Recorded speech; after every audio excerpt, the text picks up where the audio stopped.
Presenting the classics of Sam P. Chaladurai. Sam P. Chaladurai அவர்களின் போதனை களஞ்சியத்திலிருந்து. உள்ளத்தில் இருக்கிற அந்த வார்த்தைகள் எப்படி வாயின் மூலமாக பேசப்பட வேண்டும், எப்படி காரியங்கள் நடக்க வேண்டும் என்று உங்களுக்கு விவரித்து காண்பிக்க விரும்புகிறேன்.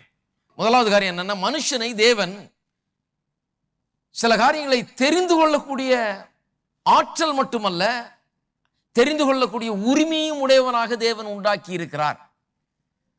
தெரிந்து கொள்ளக்கூடிய ஆற்றல் மட்டுமல்ல, தேவனுடைய சாயல்ல உண்டாக்கப்பட்ட மனுஷனை தேவன் தெரிந்து கொள்ளக்கூடிய ஆற்றல் மட்டுமல்ல, தெரிந்து கொள்ளக்கூடிய உரிமையும் அவனுக்கு இருக்கிறது.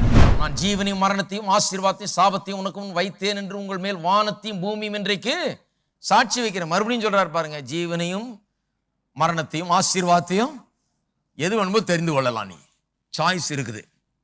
ஆகையால் நீயும் உன் சந்ததியும் பிழைத்திருக்கும்படி நீ ஜீவனை தெரிந்து கொண்டு. எப்படி தெரிந்து கொள்வது? வார்த்தையை தெரிந்து கொள்வதன் மூலமாக அதை நாம் தெரிந்து கொள்ள வேணும். ஜீவன் எங்க இருக்குது? வார்த்தையில இருக்கிறது. அப்ப வார்த்தையை தெரிந்து கொள்வதன் மூலமாக நாம் அதை தெரிந்து கொள்ள வேண்டும். எல்லாரும் சொல்லுங்க, வார்த்தை ஜீவனாயிருக்கிறது. வார்த்தை ஆசீர்வாதத்தை உள்ளடக்கியதா இருக்கிறது. வார்த்தையை தெரிந்து கொள்ளும் போது, தேவனுடைய வார்த்தையை தெரிந்து கொள்ளும் போது ஜீவனையும் ஆசீர்வாதத்தையும் தெரிந்து கொள்கிறேன். அப்ப என்ன அர்த்தம்? சிம்பிள் லாங்குவேஜில் சொல்றேன். கர்த்தர் என்ன சொல்றாரோ அதை நான் தெரிந்து கொண்டே வாயில வைக்கும் போது நான் ஜீவனையும் ஆசீர்வாதத்தையும் தெரிந்து கொள்கிறேன். சரி, இரண்டாவது, தெரிந்து கொள்ள ஆற்றல் உரிமை மட்டுமல்ல, தெரிந்து கொள்றதை தீவிரமாய் தெரிந்து கொள்ள வேண்டும். இதே வேலையா இருக்கணும். தெரிந்து கொள்றது என்கிறது சாதாரண காரியம் அல்ல. இதிலேயே கவனமா இருந்து எப்போதும் தெரிந்து கொள்ற வேலையிலேயே இருக்க வேண்டும் என்று சொல்லியிருது. அது எங்க இருக்குது? 28ஆம் அதிகாரத்துக்கு திருப்பம். உபாகமத்திலே 28ஆம் அதிகாரம் 1ஆம் வசனம். இன்று நான் உனக்கு விதிக்கிற உன் தேவனாகிய கர்த்தருடைய கட்டளையின்படியெல்லாம் செய்ய நீ கவனமாயிருக்கும்படி அவர் சத்தத்துக்கு உண்மையாய் செவி கொடுப்பாயானால் உன் தேவனாகிய கர்த்தர் பூமியில் உள்ள சகல ஜாதிகளிலும் உன்னை மேன்மையாக வைப்பார். அப்புறம் எல்லா ஆசீர்வாதங்களும் சொல்லப்பட்டிருக்கு. 14 வசனம் வரைக்கும் வாசித்து பார்த்தீங்கன்னா, ஆஹா ஓஹோன்னு பயங்கரமா ஆசீர்வதிக்கப்பட்டிருப்பா. வெளியில் ஆசீர்வதிக்கப்பட்டிருப்பா. கற்பத்தின் கனி, நிலத்தின் கனி, மாடுகளின் பெருக்கம், ஆடுகள் மந்தை பெருக்கம், மிருக ஜீவன்கள் பலன் எல்லாம் ஆசீர்வதிக்கப்பட்டிருக்கும். கூடை மாப்பு செய்கிற தொட்டி கூட ஆசீர்வதிக்கப்பட்டிருக்கும். கிரைண்டர் கூட. வருகையிலும் போகையிலும் ஆசீர்வதிக்கப்பட்டிருப்பாய். அப்படிதான் சொல்லியிருக்கு. அந்த காலத்திலே இட்லி போட்டிருப்பாங்க போல இருக்கு. விரோதிகள் ஒன்றுமில்லாமல் போவார்கள். எல்லாம் சொல்லப்பட்டிருக்குது வேதத்தில். எல்லாம் ஆசீர்வதிக்கப்பட்டிருக்கும். இட்லி தோசை மோர் கொண்டு எல்லாம் ஆசீர்வதிக்கப்பட்டிருக்கும். அப்படின்னா குறைவே இருக்காது. அவ்வளவு அருமையா சொல்லப்பட்டிருக்குதுங்க. ஆனா 1ஆம் வசனத்துல தான் விஷயமே இருக்குது. எப்படி தீவிரமாய் தெரிந்து கொள்ள வேணும். தெரிந்து கொள்ள உரிமை இருக்கிறபடினால, இப்ப எனக்கு உரிமை இருக்குதுன்றதுனால ஒண்ணு நடக்க போறது இல்லை. அந்த உரிமையை நான் பயன்படுத்த வேண்டும். அந்த உரிமையை நான் செயல்படுத்த வேண்டும். அப்ப என்ன சொல்லி இருக்குது? தேவனாகிய கர்த்தருடைய கட்டளையின்படி எல்லாம் செய்ய நீ கவனமாயிருக்கும்படிக்கு. ஆங்கிலத்தில் டெலிஜென்ட் என்று சொல்லப்பட்டிருக்கிறது. டெலிஜென்ட்லி. அவர் சத்தத்துக்கு உண்மையாய் செவி கொடுப்பானால், இங்க ஹார்க்கன் என்று சொல்லப்பட்டிருக்கிறது. உண்மையாய் செவி கொடுக்கிறதுங்கிறதுக்கு ஹார்க்கன் என்கிற வார்த்தை உபயோகப்படுத்துகிறது. செய்ய கவனமாயிருக்கும்படினா டெலிஜென்ட் என்கிற வார்த்தை உபயோகப்படுத்தப்படுகிறது. இது எபிரேய மொழியிலிருந்து நேரா மொழிபெயர்க்கிறவர்கள் பல்வேறு வார்த்தைகளை உபயோகப்படுத்தி இதை டிரான்ஸ்லேட் பண்ணுகிறார்கள். அவர்கள் சொல்லுகிறார்கள், ஹார்க்கன் அதாவது உண்மையாய் செவி கொடுப்பது என்று சொன்னால் புத்தி கூர்மையோடு செவி கொடுப்பது, அறிவோடு, ஹியர் இன்டெலிஜென்ட்லி, அறிவோடு செவி கொடுத்து அதற்கு கீழ்ப்படிந்து அதை அறிவிப்பது அல்லது அறிக்கை செய்வது. அப்ப உண்மையாய் செவி கொடுக்கிறது நம்ம இங்க வாசிக்கிறோம். அதனுடைய உண்மையான அர்த்தம் என்ன?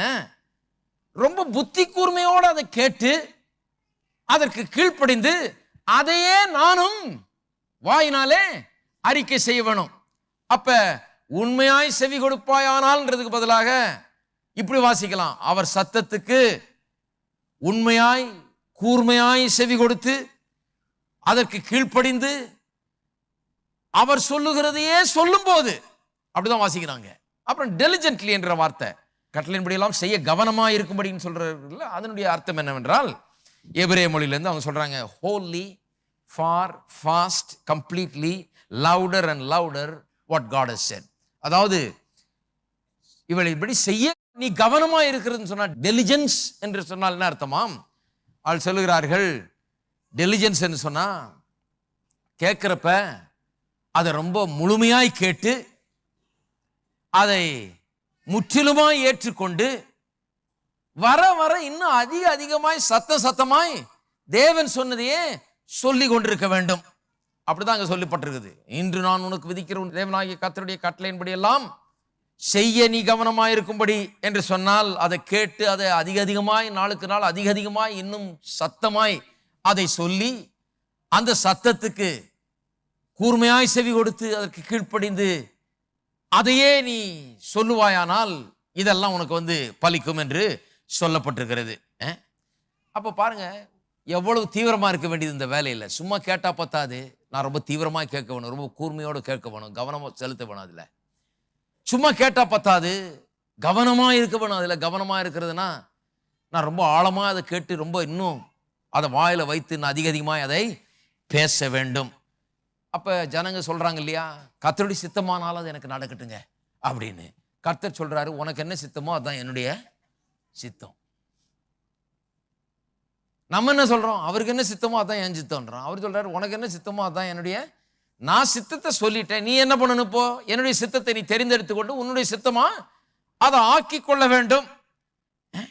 சொல்றாங்க, அவருடைய சித்தமானாலும் அது நடக்கட்டுங்க. அவருடைய சித்தமா இருக்கிறதுனால நடக்க போறது இல்லை, உங்களுக்கு சித்தமாயி அது, உங்களுக்கு அது விருப்பமாயி நீங்கள் அதை வாயில கவனமாய் வைத்து அதுல கவனமாய் செவி கொடுத்து அதன்படி செய்வீர்கள் என்றால் அது உங்களுக்கு நடக்கும் என்று வேதம் சொல்லுகிறது. அது ஏன் லவுடர் அண்ட் லவுடர்னு மொழிபெயர்த்திருக்கிறாங்க, அந்த டெலிஜென்ட் என்கிறத லவுடர் அண்ட் லவுடர்னு மொழிபெயர்த்திருக்காங்க. இன்னும் அதிக சத்தமாய் அந்த வார்த்தைகளை சொல்ல வேணும் என்று ஏன் சொல்லியிருக்காங்கன்னா, இப்போ வீட்டில் டிவி கேட்டுட்டு இருக்கிறீங்க, நியூஸ் போயிட்டு இருக்கு, ரொம்ப முக்கியமான நியூஸ் கேட்டுட்டு இருக்கிறீங்க, திடீர்னு பிள்ளைங்க அங்கேருந்து ஒவ்வொன்று கால்னு கத்துதுங்க. கத்தும் போது என்ன பண்ணுறீங்க, உடனே ரிமோட் கண்ட்ரோல் எடுத்து வால்யூமை ஏற்றுறீங்க, லவுடர் அண்ட் லவுடர், இதை இன்னும் லவுட் ஆக்குறீங்க. ஏன்னா அவங்க சத்தம் போடுறது நீங்கள் கேட்கறதுக்கு அது இடையூறாக இருக்குது, சத்தம் ஆக்குறீர்கள் இல்லையா? அதே மாதிரி தான் ஃபோனில் பேசுறீங்க, ஃபோனில் பேசிட்டு இருக்கும்போது இங்கே யாராவது கச்ச பேசிட்டு இருந்தா சரியா கேட்க மாட்டேங்குது. அவங்க பேச அவங்க இன்னும் சத்தம் போட அவங்களுக்கு மேலே உங்கள் சத்தத்தை உயர்த்த வேண்டியதாக இருக்கிறது. நான் சொல்கிறேன் கேளுங்க, கர்த்தருடைய வார்த்தையும் அப்படிதான். கர்த்தருடைய வார்த்தை ஒன்றை சொல்லுகிறது, ஒன்றை சொல்லிக்கொண்டே இருக்கிறது. எனக்கு அதை நான் கவனமாக கேட்டுக்கொண்டே இருக்கிறேன். அதை கேட்டு நான் கவனம் செலுத்தி கொண்டிருக்கிறேன். அதில் அந்த நேரத்தில் என்னுடைய சூழ்நிலைகளும் இன்னொன்றை சொல்லுகிறது. என்னுடைய சூழ்நிலைகள் இந்த பிள்ளை கத்துறா மாதிரி ஓன்னு கூச்சல் போட்டு கொண்டிருக்கிறது. 1000 சத்தங்கள், 1000 எண்ணங்கள் என்னை தாக்குகிறது, என்ன அப்படி இப்படின்னு சொல்லுகிறது, எல்லாம் சேர்ந்து சத்தம் போடுது. அந்த சத்தத்துக்கு மேலாக நான் என் சத்தத்தை உயர்த்த வேண்டும்.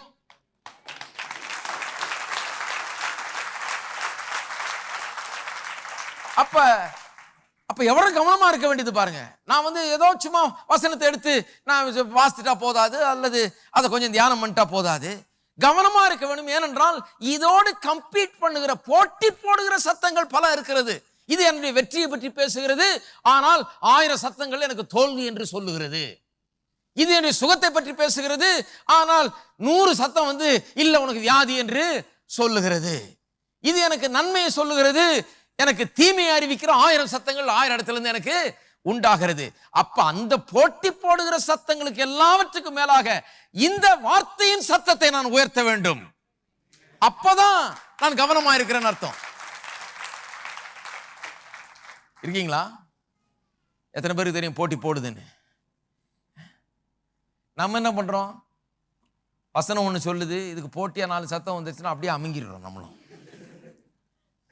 கிடையாது, இந்த சத்தத்தை இன்னும் அப்பதான் இன்னும் அதிகமாய் அறிக்கை செய்ய வேணும். நான் சுகமானேன்னு அறிக்கை செய்துட்டு இருக்கிறேன், ஆனால் வியாதி என்ன ஆகுது, வலி வேதனை இன்னும் அதிகமா காலையில இருந்ததை விட கொஞ்சம் ஜாஸ்தி இருக்குற மாதிரி இருக்குது பிரதர். அது ஜாஸ்தி இருக்கிற மாதிரி தான் இருக்கும், ஆனா அதை விட ஜாஸ்தி என்னுடைய சத்தம் இப்போ இன்னும் தீவிரமா நான் என்ன பண்ணணும், இந்த வார்த்தையை நான் உரைக்க வேண்டும். நான் அப்பத்தையும் தண்ணீரை ஆசீர்வதித்து வியாதி விலக்குற தேவன் என்று சொல்லி இருக்கிறார். ஆகவே வியாதி என்னுடைய சரீரத்தில் இருக்க முடியாது. தேவனுடைய சாயல்ல உண்டாக்கப்பட்ட மனுஷன் நான். ஆகவே வியாதியை நான் விரட்டுகிறேன். இந்த சரீரம் கர்த்தருக்கு சொந்தமானது, இயேசுவின் இரத்தத்தால் மீட்கப்பட்டது. இந்த வார்த்தையை நான் உரைக்க வேண்டும். வியாபாரத்தில் தோல்வின்னு 1000 சத்தம் சொல்லுது, 4 பேர் சொல்லிட்டு போறாங்க. எத்தனை பேர், 4 பேரா இருக்கட்டும், 400 பேரா இருக்கட்டும், ஆனாலும் என்னுடைய சத்தம் எப்படி இருக்க வேணும், எனக்கு எல்லாவற்றிலும் எப்போதும் ஜெயம் கொடுக்கிற தேவனுக்கு ஸ்தோத்திரம். ஆக வேண்டிய வியாபாரத்திலும் ஜெயம் கொடுக்கிற தேவனுக்கு ஸ்தோத்திரம். கையின் பிரயாசத்தில் ஜெயம் கொடுக்கிற தேவனுக்கு ஸ்தோத்திரம். இந்த சத்தம் உயர வேண்டும்.